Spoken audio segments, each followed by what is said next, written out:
சீக்கிரம் கடையை தர மாமா, நேரம் ஆகுது பாரு. ஏய், நான் என்ன வேணும்னே லேட் பண்ணேன்? மழையால லேட் ஆயிடுச்சு. சும்மா என்னைய குறை சொல்ல சரி சரி. என்ன கடை மேல் போட்டு பூட்டி இருக்கு? என்ன மாமா சொல்ற? எங்க நகரு?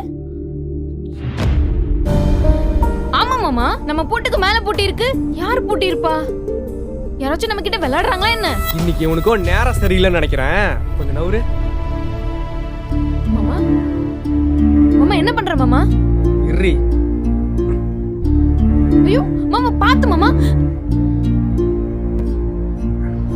பங்காளி பங்காளி, என்ன பண்றீங்க? அறிவு இருக்கா? யாராச்சும் பூட்டின போட்டு உடைப்பாங்களா? என்கிட்ட கேட்டா நான் சாவி தந்துருக்க போறேன். ஆச்சி ஹோட்டல் சாம்பார் பொடி வழங்கும் ஷாலினி ஸ்டோர்ஸ்.